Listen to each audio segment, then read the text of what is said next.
नमस्कार, आप देख रहे हैं देश रोजाना। मैं हूं बेनजीर। खबरों की शुरुआत करेंगे दिन भर की कुछ ताजा सुर्खियों के साथ, फिर बात करेंगे हरियाणा की बड़ी और खास खबरों की। राहुल गांधी ने एक बार फिर अडानी मुद्दे पर पीएम नरेंद्र मोदी को घेरा। राहुल ने सोशल मीडिया एक्स पर लिखा कि अडानी मामले पर पीएम से देश में सवाल पूछो तो चुप्पी साध लेते हैं, पर जब विदेश में सवाल किया गया तो इसे निजी मामला बताया। मार्च के पहले हफ्ते तक हो सकती है भाजपा के राष्ट्रीय अध्यक्ष की चुनाव प्रक्रिया की शुरुआत। होली से पहले पार्टी को नया राष्ट्रीय अध्यक्ष मिलने की संभावना। हरियाणा पंजाब के शंभू और खनौरी बॉर्डर पर आंदोलन कर रहे किसानों की आज चंडीगढ़ में केंद्र के साथ 5वें दौरे की हुई वार्ता। किसानों की तरफ से इनमें 28 किसान नेता हुए शामिल जो फसलों पर एमएसपी की कानूनी गारंटी मांग रहे। मणिपुर के एक कैंप में सीआरपीएफ जवान ने अपने ही साथियों पर कर दी फायरिंग, फिर खुद को भी मारी गोली। घटना में 3 जवानों की हुई मौत तो वहीं 8 लोग हुए गंभीर घायल। यूपी के सीएम योगी आदित्यनाथ ने दिया बड़ा बयान, कहा विकास के लिए 84,000 करोड़ का कर्ज ले सकती है योगी सरकार। वहीं महाकुंभ में खर्च किए गए 1500 करोड़ पर बोले महाकुंभ से मिल रही है आर्थिक संजीवनी। दिल्ली में चल रहे मोहल्ला क्लिनिक को आरोग्य मंदिर के तौर पर किया जा सकता है तब्दील। इसके साथ ही दिल्ली वासियों को आयुष्मान भारत के तहत 51 लाख कार्ड जारी करने की है तैयारी। मीडिया रिपोर्ट्स के अनुसार हेल्थ मिनिस्ट्री ने दिल्ली में आयुष्मान कार्ड जारी करने की मांगी रिपोर्ट। तो ये थी दिन भर की ताजा हेडलाइंस। अब बात करते हैं हरियाणा की बड़ी और खास खबरों की। हरियाणा को बिजली के क्षेत्र को केंद्र सरकार ने बड़ी राहत दे दी है। दरअसल केंद्र ने हरियाणा ऊर्जा विकास के लिए 6,797 करोड़ रुपए मंजूर कर दिए हैं। आपको ये भी बता दें कि इसकी पुष्टि करते हुए प्रदेश के ऊर्जा मंत्री अनिल विज ने बताया कि केंद्र ने रिवैम्प्ड डिस्ट्रीब्यूशन सेक्टर स्कीम के अंतर्गत हरियाणा राज्य को बिजली की विभिन्न परियोजनाओं के लिए 6,797 करोड़ की स्वीकृति दे दी है। वहीं इसमें से गुरुग्राम और फरीदाबाद जिले के लिए सिस्टम आधुनिकीकरण और वितरण के लिए 3,63,821 करोड़ रुपए के कार्यों को भी मंजूरी दे दी गई है। रिवैम्प्ड डिस्ट्रीब्यूशन सेक्टर स्कीम अर्थात पूर्ण विकसित वितरण क्षेत्र योजना भारत सरकार की एक पहल है, जिसका उद्देश्य बिजली वितरण क्षेत्र के वित्तीय क्षमता और परिचालन दक्षता को बढ़ाना है।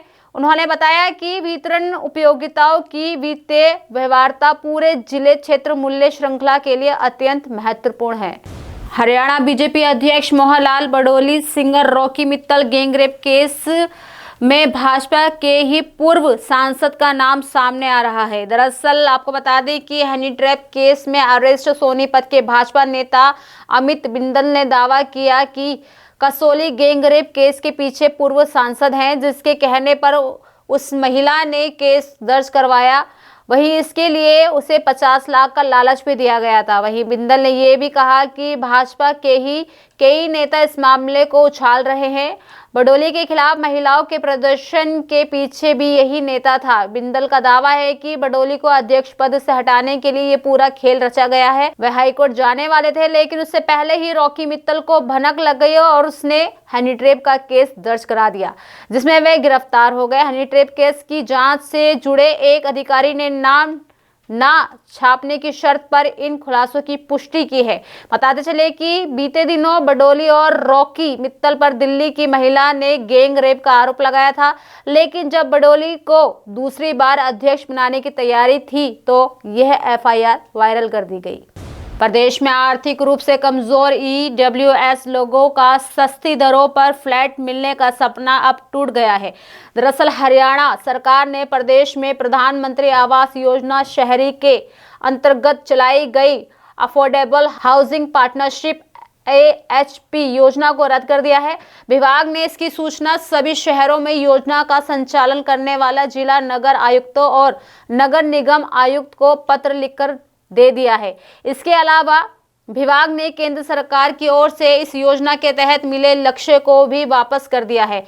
वहीं बताते चलें कि दरअसल हाउसिंग फॉर ऑल के तहत प्रदेश सरकार ने आर्थिक रूप से कमजोर लोगों को प्रधानमंत्री आवास योजना शहरी के अंतर्गत अफोर्डेबल हाउसिंग पार्टनरशिप योजना के तहत सस्ते दरों पर फ्लैट मुहैया कराने का निर्णय लिया था। ऐसे में पूरे प्रदेश में 1,80,880 लोग इस योजना के तहत पात्र पाए गए थे, जिन्हें सरकार की योजना अनुसार प्राइवेट डीलरों से मल्टी स्टोरी बिल्डिंग बनवाकर शहर अनुसार 5 से 7 लाख रुपए में फ्लैट मुहैया कराने की बात कही गई थी।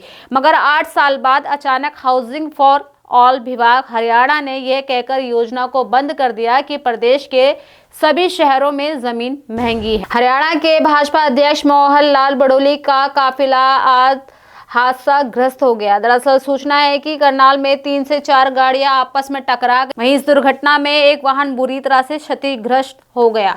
आपको ये भी बता दें कि शुरुआती जांच में सामने आया कि गाड़ी की स्पीड तेज होने के कारण चालक तुरंत गाड़ी पर काबू नहीं पा सका, जिससे हादसा हो गया। ऐसी खबर भी है कि इस हादसे में एक बुजुर्ग की चोटिल होने की सूचना मिली है। बीजेपी प्रदेश अध्यक्ष मोहनलाल बडोली अपने काफिले के साथ भारतीय जनता पार्टी करण कमल कार्यालय की ओर जा रहे थे। इस हादसे में एक गाड़ी पीछे से बुरी तरह से आकर टकरा गई। वहीं करनाल में हुए इस हादसे पर बीजेपी प्रदेश अध्यक्ष मोहनलाल बडोली ने भी अपनी प्रतिक्रिया दी है, जहां उन्होंने बताया कि किसी को कोई चोट नहीं लगी है। एक आर्मी की गाड़ी थी जो एक प्राइवेट गाड़ी से टकरा गई और हमारी गाड़ी में किसी प्रकार का कोई नुकसान नहीं हुआ है। अगली खबर गुरुग्राम से है, जहां नया डीएलएफ फेज 1 से 5 के बीच 5000 से अधिक मकानों पर सीलिंग की तलवार लटकी हुई है।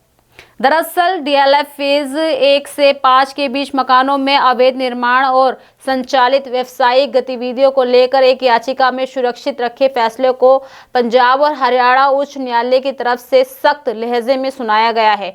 इस मामले में 2 महीने के भीतर सभी मकानों पर कार्रवाई करने के निर्देश भी जारी कर दिए गए हैं और 19 अप्रैल को उच्च न्यायालय में एक्शन टेकन रिपोर्ट को लेकर हलफनामा तैयार करने के भी आदेश जारी हो चुके हैं। बताते चलें कि आदेश के बाद डीएलएफ इलाके में हड़कंप मचा हुआ है। डीएलएफ की मुख्य सड़कों, जिसमें golf course road, MG road समेत डीएलएफ फेज 1 से 5 की इंटरनल सड़कों पर स्थित रिहायशी मकानों में अवैध निर्माण का व्यवसायिक गतिविधियां संचालित की जा रही हैं। ये थी दिन भर की ताज़ा सुर्खियों के साथ हरियाणा की बड़ी और खास खबरें। कल फिर होगी मुलाकात ऐसी ही खास खबरों के साथ। तब तक के लिए बने रहिए हमारे साथ और देखते रहिए देश रोजाना। नमस्कार। हमारे साथ जुड़े रहने के लिए देखते रहिए देश रोजाना का यूट्यूब चैनल सब्सक्राइब कीजिए। साथ ही देश रोजाना की खबरें सबसे पहले देखने के लिए प्रेस कीजिए बेल आइकन।